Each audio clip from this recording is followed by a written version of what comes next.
What's up guys, Chris with Outline Designs, and this week we have one of the brand new 2026 Teryx H2s in the shop. Let's check it out. So as you can see with the overall profile of the car, it's got a nice boat sight on it. This car is getting a factory skid plate that we're going to put on it, so it'll be cool to see how that covers the sides and help protect some of the factory plastics and give you a nice smooth bottom on the car.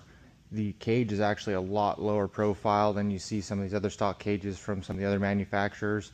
We do like that they kept that low profile. It really makes for, you know, a nice stance on the car and overall look. So the front A-arms on the H2 look very similar to the form style A-arm that they have on the Pro R models, which we know are incredibly strong. They appear to be a nice thick steel construction. One of the big things we like about the car is it has 3.0 shocks all around, internal bypass with the live valve setup on this particular model. Suspension is really similar to the KRX. The car is much wider than a standard KRX model, at almost 78 inches wide. But as far as the suspension design and overall geometry of the suspension, it's very similar to the KRX, which works well. We know it's beefy, does a great job. So the back of the H2 is somewhat similar to the KRX models. There's no tailgate surround, but you do have a decent amount of bed space for your coolers. Your spare tire will even fit back there.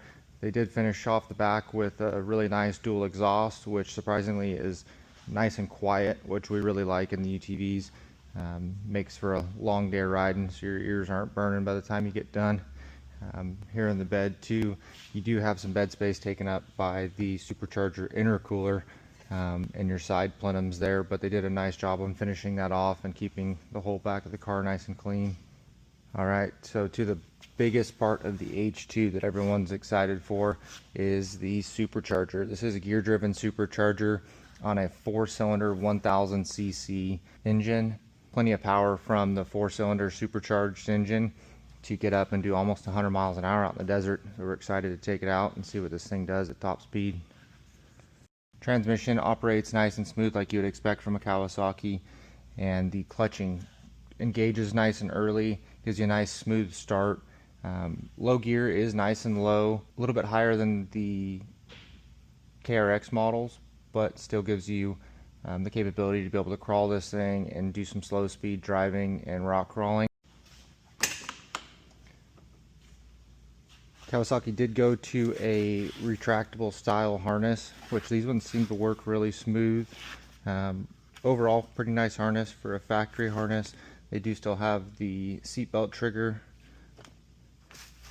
Seat is covered in a light vinyl on top with a dark vinyl. It's textured.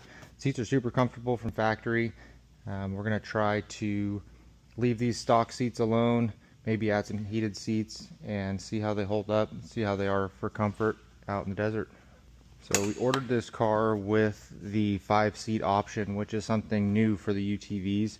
As you can see, 3 sets of harnesses back here will be really nice for adding an extra rear passenger or having kids back here. Everyone's strapped in, everyone's comfortable. Plenty of leg room even for someone that's taller.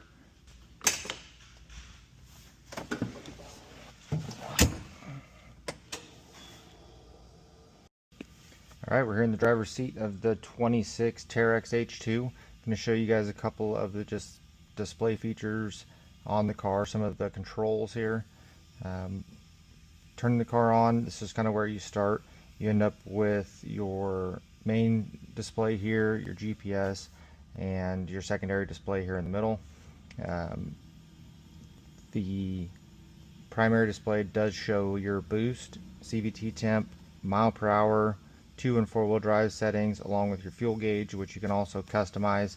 And right there in front of us we have our suspension settings, which soft, normal, or firm.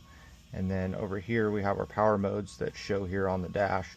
So we start off at full, click down to mid, and then we can click down to low power, and then right back up with just a quick flick of the switch, which is nice.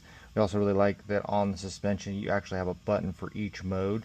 That way you can select what mode you want to be in without having to look at your dash. On the other side, we have all of your stereo controls, and you also have a button here that's pretty cool that allows you to flick back between your gauge display and your GPS, which is really cool. Kind of makes it easy, that way you don't have to reach out and touch the touch screen. Also toggles between your music and all the other settings on your dash. You can go in and hold down on the circle button here and it will take you to your settings. You can rotate that same knob and that will allow you to go through, customize your settings, your mile per hour, kph, whatever you want to do. Set all that to customize for you. Hold down on the push button and it takes you back to your main screen. Over here you have your light selection. Obviously you have a running light with the car on, low beam, high beam, pretty decent LED headlights in the car. So in the H2 it is very similar to the Kawasaki as far as your center console, shift pattern, no park in these cars either, just have a parking brake. You do have your four-wheel drive selector switch, which goes from two-wheel drive, four-wheel drive, and lock, just like the KRX did. So the Kawasaki does come with this nice big display in the center, which is out of the normal for Kawasaki UTV.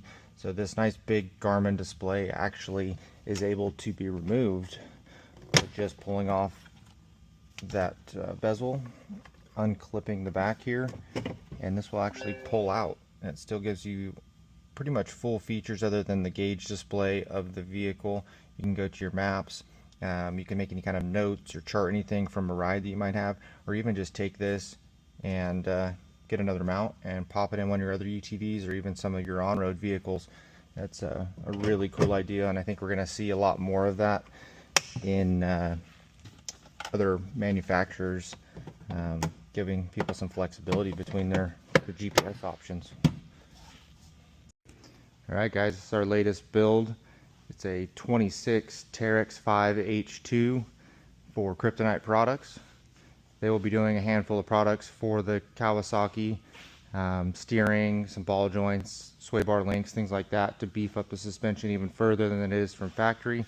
And we're going to put our fabrication touches on it and also build some of our own products, bumpers, cage, things like that. So stick around and check it out. Here in a couple weeks we'll be done with it. Go get it out in the dirt.